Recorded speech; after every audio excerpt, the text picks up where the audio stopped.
People's 105.5 FM brings to you the Development Report. Development Report dissects current development issues, sustainable development goals, climate change, women and health, water environment, human progress, and societal well-being with experts from different fields. Development Report showcases impactful projects and initiatives aimed at fostering positive change. Development Report comes to you on the People's 105.5 FM Abuja every Saturday from 12:15 p.m. to 1 p.m. You can also join the program via telephone 0911 222 1055 or send us a WhatsApp message on 0911 112 1055. Development Report towards collective action in support of sustainable development. People's 105.5 FM. It's all about you. We inform, we educate, we entertain.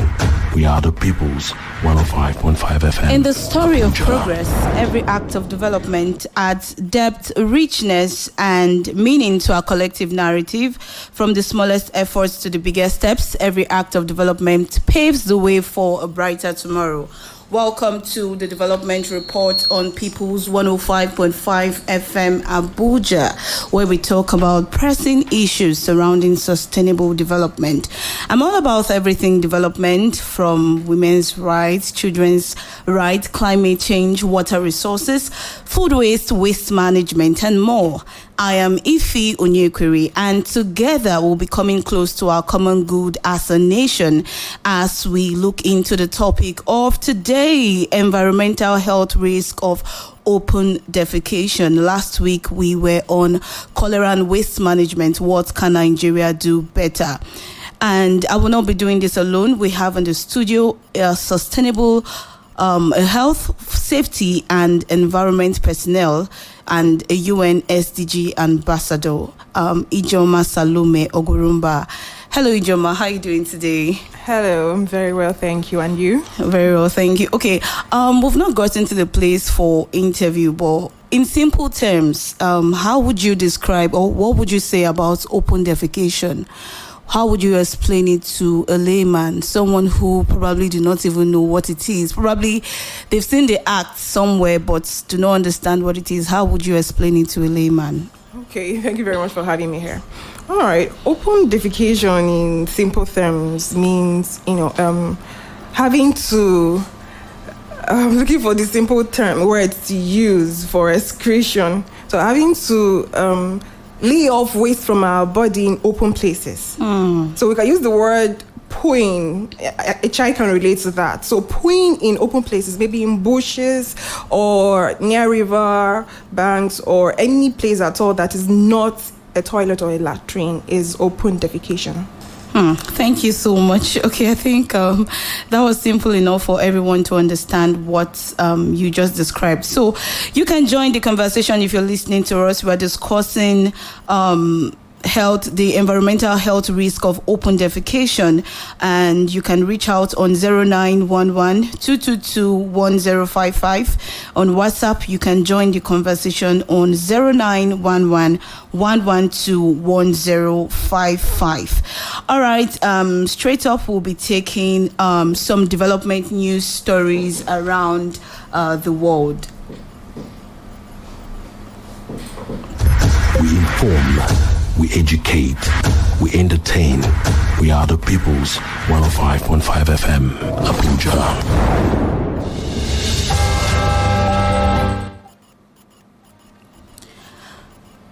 All right, for the development news stories, Nigeria-EU collaboration to boost Nigeria-EU collaborates to boost tech innovation. NBRDA hosts inaugural international conference on biotechnology. UN presides global population to reach highest points sooner and then lower. The Nigerian Minister for Innovation, Science and Technology, Uche Nnaji, has announced that the collaboration between the federal government and the European Union will enhance the country's research in technology innovation, represented by the Director General of the Nigerian Space Research and Development Agency, Matthew Adepoju. Mr. Nnaji highlighted the pivotal role of technological innovation in driving economical growth. He stated that the collaboration will enhance capacity building, and the government is committed to ensuring a good support system for all stakeholders in the private sector. The National Biotechnology Research and Development Agency has announced its commitment to advancing biotechnology in Nigeria by hosting its first international conference on biotechnology. Director General of the Energy Commission of Nigeria, Professor Abdullahi Mustafa, stated that the conference aims to gather leading scientists, researchers, policymakers, industry experts, and entrepreneurs worldwide to discuss biotechnology's potential to drive Nigeria's economic growth. The theme of the 5-day international conference on biotechnology, starting on Monday, will explore topics on agriculture, health, environment, industry, molecular biology, and genetic engineering. The new UN projection shows that the global population will reach its highest point earlier at a lower number than previously thought, which could reduce pressure on the environment. The population is expected to reach about 10.3 billion by mid-2080s, up from 8.2 billion this year, and then fall to around 10.2 billion by the end of the century, which is 6% lower than what was predicted 10 years ago. The United Nations Under Secretary General for Economic and Social Affairs, Lee Jun-ha, explained that birth rates are lower than expected in some countries, and there are faster declines in high birth rates region, and these changes are leading to reverse population estimates and may ease environmental pressures around the world. And that's it on the news updates on development reports. Stay tuned as we engage on more informative segments of the show. We inform, we educate, we entertain. We are the people's 105.5 FM, Abuja.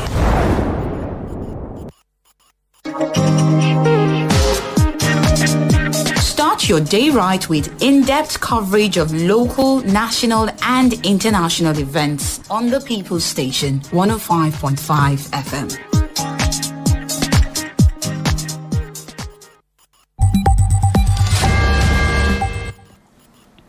All right, let's look at data surrounding open defecation in the globe. As of 2024, approximately 8% of the global population, or let's say around 670 million people, still practice open defecation in the world at large. And this number has significantly decreased from 1.3 billion in 2000 due to various sensitizations around the world. And it says here that the practice is actually more common in South Asia and Sub-Saharan Africa.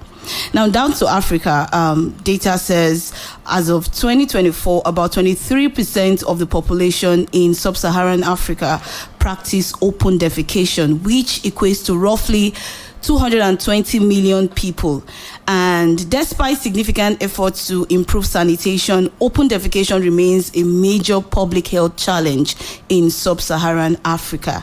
And 3 countries were mentioned as the countries that have some of the highest rate. I don't know why Nigeria has to be here. Definitely. Okay, but here we have Nigeria, we have Ethiopia and Sudan.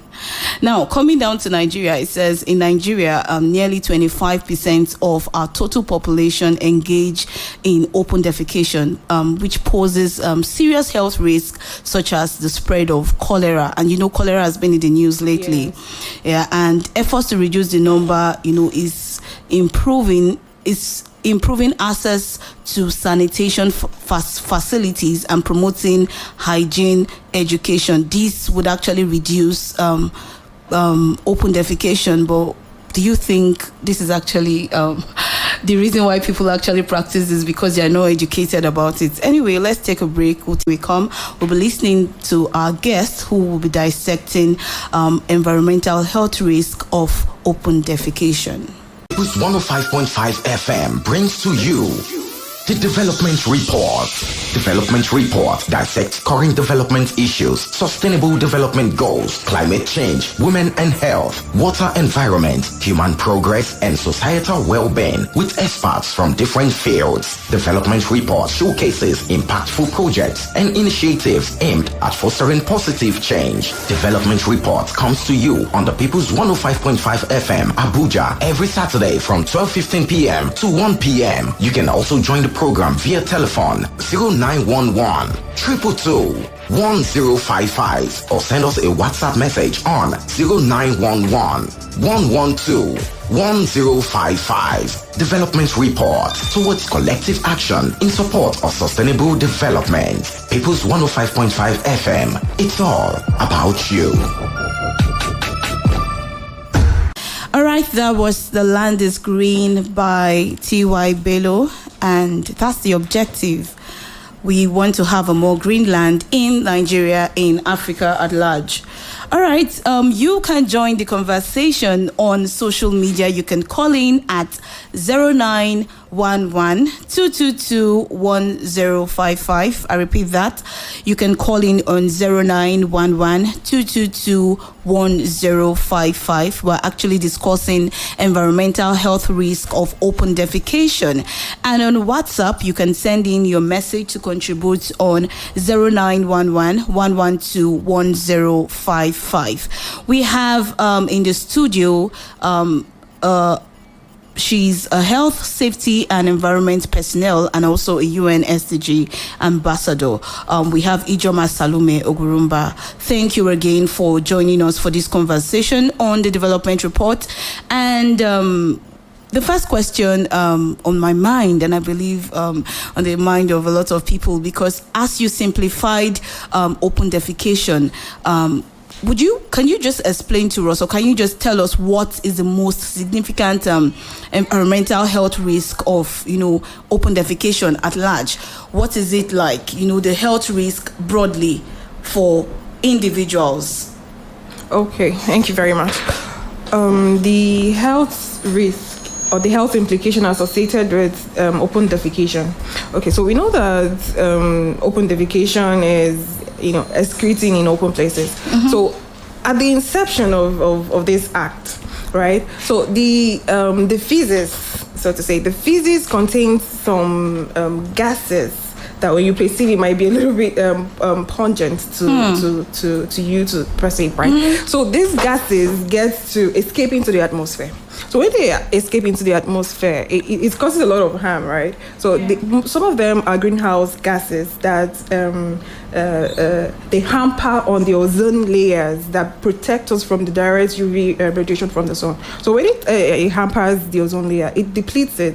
So it weakens the ozone layer from protecting us from direct sunlight. Now, it goes into the atmosphere, right? And we get to inhale it from the air that we breathe in. And as we're breathing in the air, we're breathing not just clean air, contaminated air.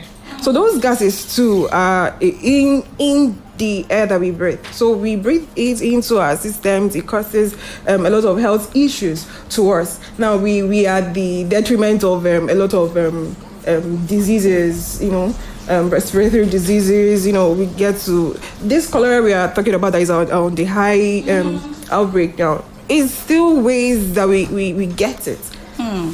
Right? So the atmosphere is contaminated, the air we breathe is contaminated, even the water that we even get to take now, because this phases now, we're in rainy season. So rain tends to wash this away into our water bodies.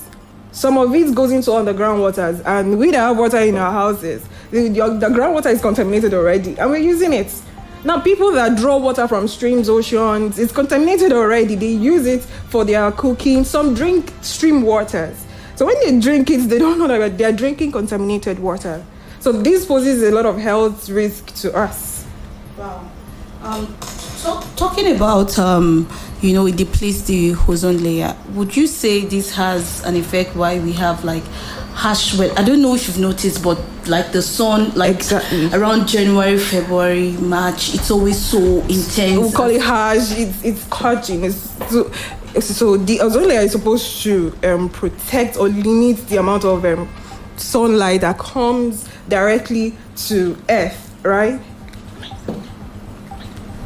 So so when when these gases get into the atmosphere, when they trap and then into the clouds, and they contribute to the depletion of these ozone layers, the ozone layer is weakened. Oh, wow. So it's supposed to be protecting us, but then when it's weak, it can't be protecting us again. When you have a soldier protecting you and the soldier is injured, how will the soldier protect you again? And a bulk of this is linked to open defecation consequences. Exactly, yes. Because those gases, they're emitted from those the phases that are being excreted openly in the open places. Wow.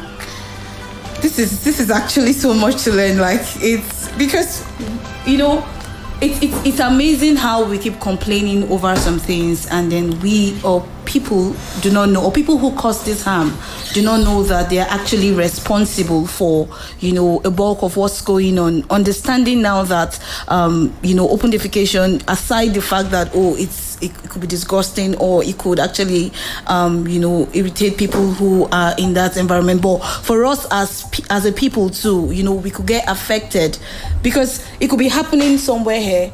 And it doesn't mean that it's only in the, because what you just explained means that if open defecation is happening in a vicinity right now in a city, just an area in a city, it doesn't mean that the effect of it on the air. Right, it's affecting everyone. The air circulates. The air that we are breathing, you don't know the particular part of the world it's coming in from. Wow. Okay. So let's now move down to the aspect of it contaminating our water sources, because if you're someone who have lived in Lagos, if you've gone through there's this island area where you have people defecating in the water areas. A lot of times you see people not just Lagos. No, I'm using that as an instance because, like, very early in the morning, you see these people, and it just feels like it's a normal thing, right? I'm using that, but it happens in all environments. Because of this question, I want to ask you now. So, like, how does open defecation contaminate our water sources, and what is the consequences for human health? Even if it's not directly in the water source, we feel like, my water in my house is protected, but someone else is contaminating the water down the street or down the road. Like, how does it impact us as a people? Okay, so I want to start by saying that it's not every person that defecates openly knows that it's bad, right? Because these people now, some of them don't have sanitary infrastructure in place. Some of them don't even have latrines or toilets. So what they do is just any open place they see, they just go squirt, do their thing, and they are okay. So coming to the impact that this water, but when they do that, rain washes it away right into the water bodies. Now we too in our homes thinking that we are safe, our water is safe. Now those water bodies, they flow. So they still move into bigger water bodies. They still get to underground water. Now, the water that we are using in homes comes from the underground, right? Yeah. We get dig water from underground. That's where it's coming from. So it's just like a ripple effect. It's just going round and round. So they are there doing it. They don't know that it's getting back to a lot of people. Without them knowing, and we too saying that we are safe, we are not actually safe. Wow. There are some places that I go to, and if I want to use the water, it's as if we call it hard water, that the water is hard, because I get irritations, I get skin irritations. So you don't know which water body it's coming from, or what contaminated the water, or what exactly is making the water hard, or where the impurity is coming from. This is making me like, I'm having goosebumps, really. So someone is doing something else, and then it's spreading. It gets to all of us. Okay, some people in their homes, they purify their water. So this is the importance they purify the water before they use it. Okay, so this thing about I have a borehole in my house, and then when they were digging it, it was, we that water came from somewhere. Where is it coming from? It did not just come from that particular spot you're digging it from. It has a link. It has a link where it's coming out from, where you're tapping it from. So that link now is a bigger ocean, it's a bigger water body. And when the smaller water part, the stream or river, that still gets its channel to the bigger water body, then the bigger water body still gets to find its way to underground water that we use. So are you trying to say, regardless of what you did to your water when you were digging or doing your borehole, like we still have to purify our water? Can purify why it's stored in your storage tank. Wow. I feel this is too much. Okay, so explain to us the link between open defecation and the spread of vector-borne diseases like cholera. Okay, so from the inception, I don't know why I like to use the word inception. So from where the act is being done, where the feces is being dropped. Okay. So at that point, some people don't cover it. So they just shit there and they leave. Now flies, mosquitoes, they come to perch on it. But that's their breeding place. They like to stay there. The mosquitoes, the other mosquitoes grow. That's where they grow. That's where they multiply. That's where they feed and breed from. So when they breed from that point, now they fly and they get to human beings. They sting you. When they sting you, they are transferring bacteria, that transferring what's it called? Like Plasmodium that causes malaria to us. Yeah. And then that point too, the smell, the gases they emit from that place, the contamination with water and everything, that's a major reason for the outbreak of cholera that we face in Nigeria. Wow. If you're listening to us, we're talking about environmental health risk of open defecation. Trust me, I've just learned that it's not about someone doing it beside your house. Even if it's far away from you, it could have a way to get back to us all in the society. And that's the reason why we need to, spread the awareness of open defecation. What do you think about this?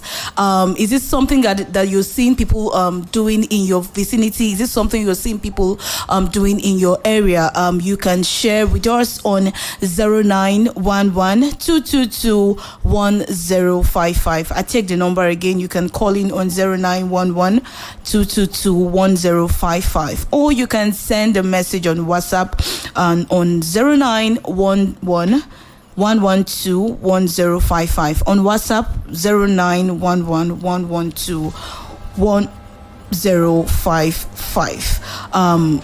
Honestly, I think this has been a very interesting conversation with Ijoma here in the studio with us. She's a health, safety, and environment personnel, and it's been a very educative conversation here. All right.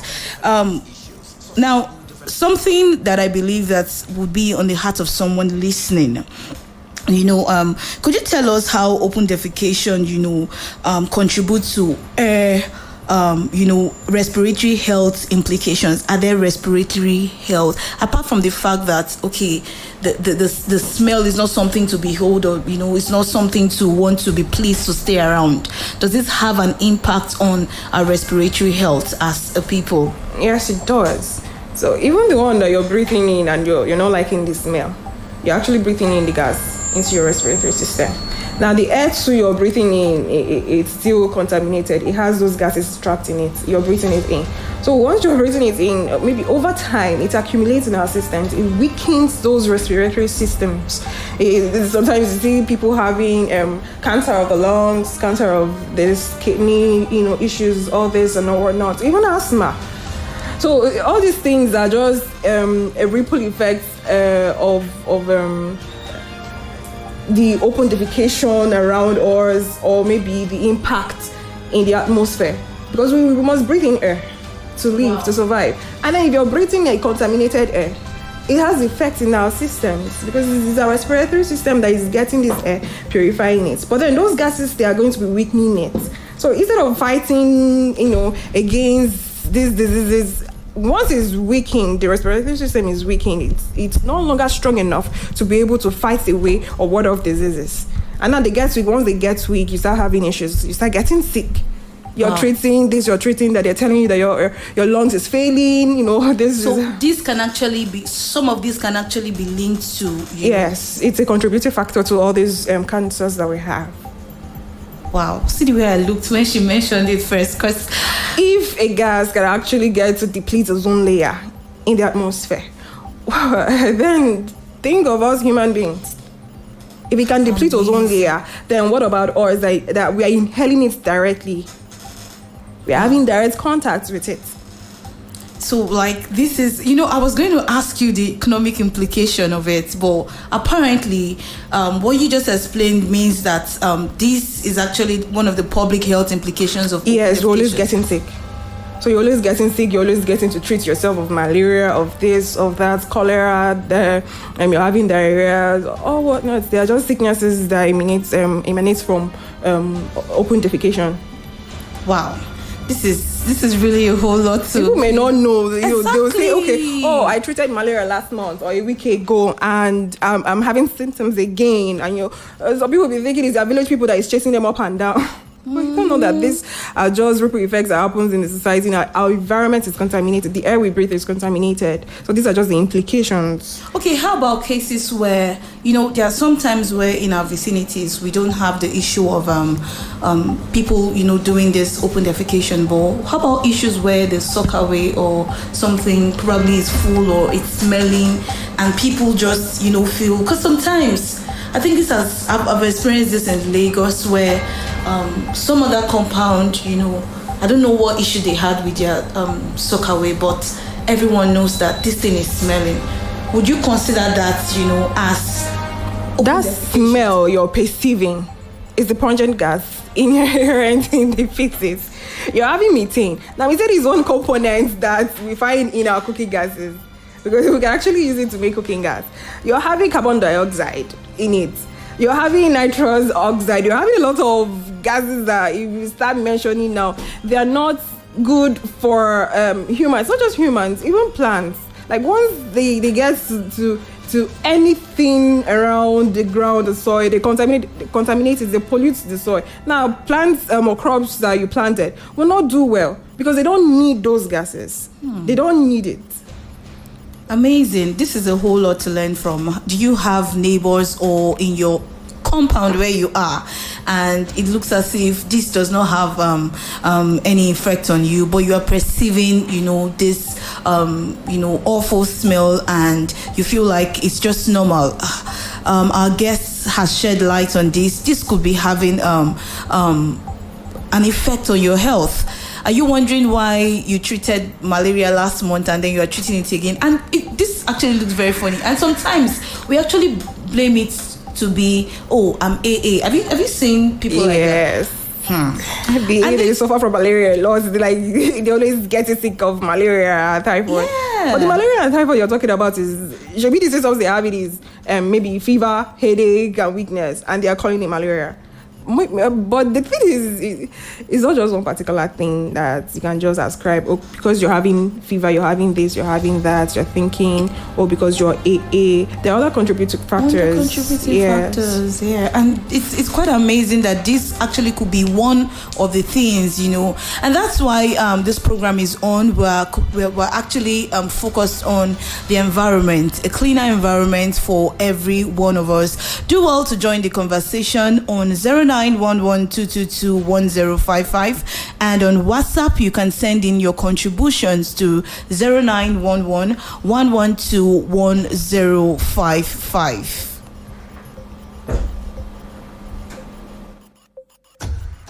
We inform, we educate, we entertain. We are the people's 105.5 FM, Abuja. We inform, we educate, we entertain. We are the people's 105.5 FM, Abuja. The People's 105.5 FM brings to you the Development Report.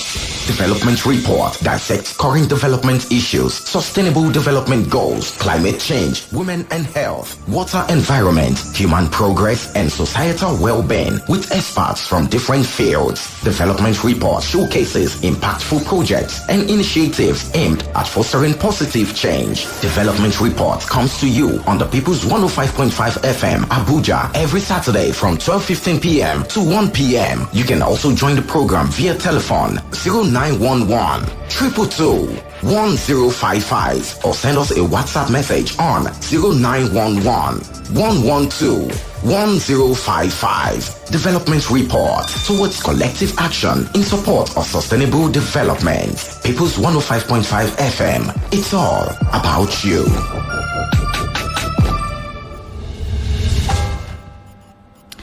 All right, it's still the development report with Ife Onyekwere, and I have here in the studio Ijoma Salome Ogurumba, and we're discussing environmental health risk of open defecation. We've learned a lot on this show, trust me, and some of the things that we're ignorant about can actually be the resultant effect of some of the troubles that we're going through.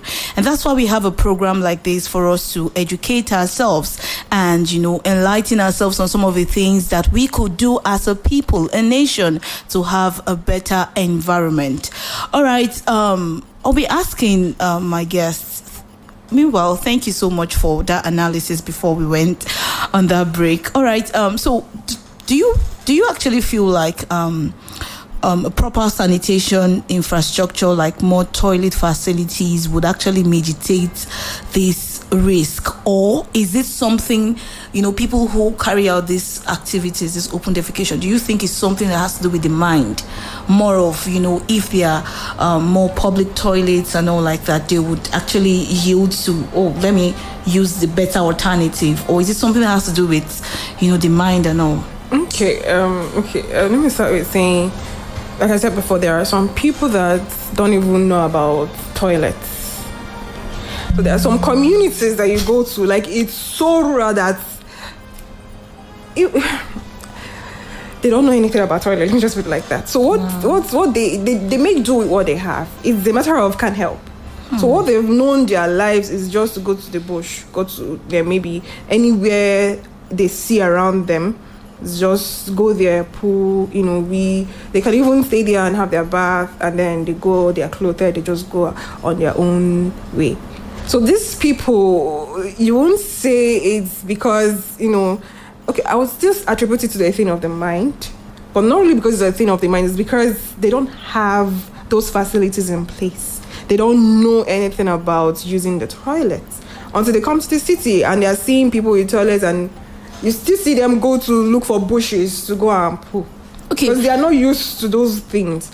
But if those things are put in place with maybe adequate education, sensitization, awareness, encouragement, telling them that this is actually of risk to them, to the environment, then this is an alternative that they can use to even help themselves, to even help the community as well. Because most of them will still be getting sick. They will not know where it's coming from. And then the only thing, they may not even have access to healthcare.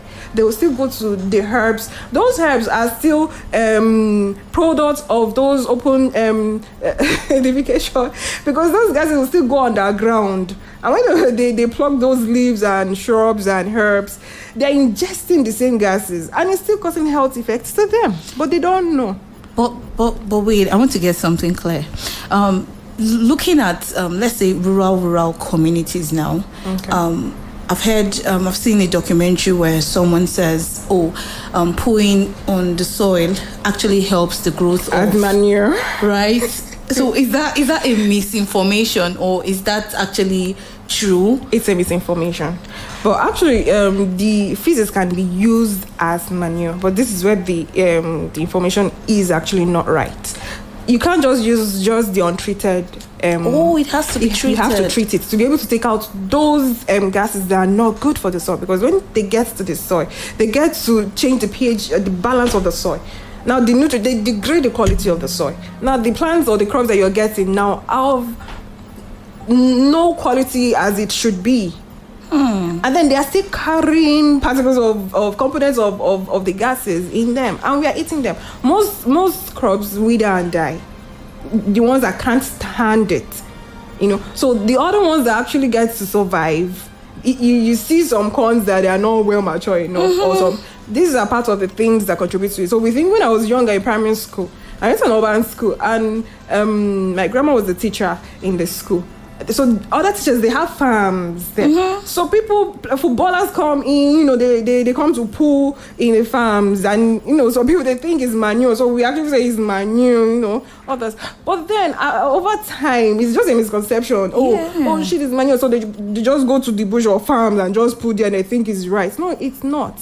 Those things over time, they get to kill. You see vegetables, they come, some are being eaten up, worn out, the color is faded, it doesn't get enough nutrients, or even the nutrient in the ground too is being hampered upon, because those gases are going to be, fighting it. It's going to be destroying the life down there in the soil. Wow.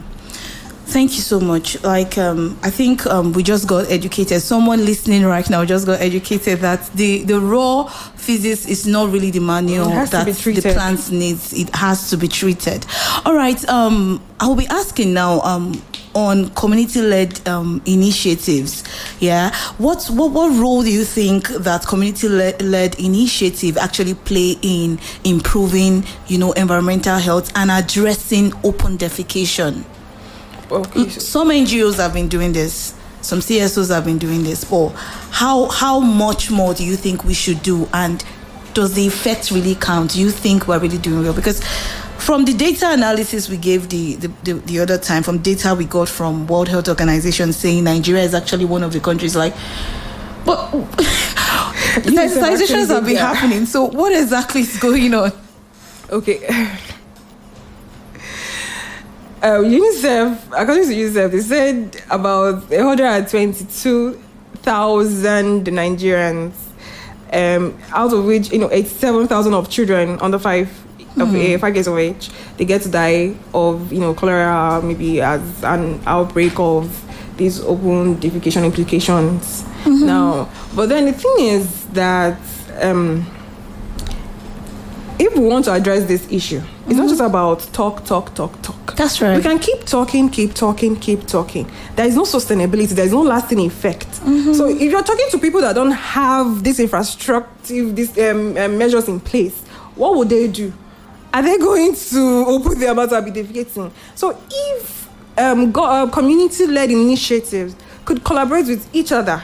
Now, I understand that as a component, they might not do much than awareness, creating, sensitization and activation, which is okay because it's still a thing of the mind. They still have to come out from themselves to understand that this is bad. We need to stop it. Then, but stopping it, what is the alternative measure in place for them to actually stop going to the bush and then start going to the latrines or the toilets? So I think they could actually do more by collaborating with each other, liaising. They can actually liaise with the government or private sectors. There are people that want to give back to the societies, or even individuals that want to give back to the society. What they do is, so it's not about going to be, I see some people go to share food in the streets. It's just that one meal that you're sharing. No, it's okay. I'm not against it, but I'm more for sustainability. Yes. So now, what can you do to those communities that lack this thing? You can build latrines for them. You can build toiletries. Encourage them to use it. You talked about open toilets. Build it. Not just building it. They still have to have access to clean water because they have to use water for the toilets. So there are communities that don't even have water. People go to build, construct borehole waters for them. It's nice. It's okay. So the borehole water and the toilets, that's the only thing that can actually bring about sustainable effects. Wow. Amazing. This is actually a whole lot to actually swallow today. I really learned a lot, and I know a lot of people who have listened to this program too have really learned a lot, especially from the fact that people feel like, I'm helping the soil. You're not helping the soil. You're actually contaminating the environment. You're killing the soil. Yeah. Thank you so much. I think, before we go, could you just give one word to NGOs, CSOs, individuals, individuals. You find a lot of people wanting to give back to the society today. They necessarily do not have to have an NGO, but they really want to do something back. Yeah. What's one word would you tell them? Could I just break the word down because I don't know which word? Okay. So I would want to tell them to invest more into this sustainable project.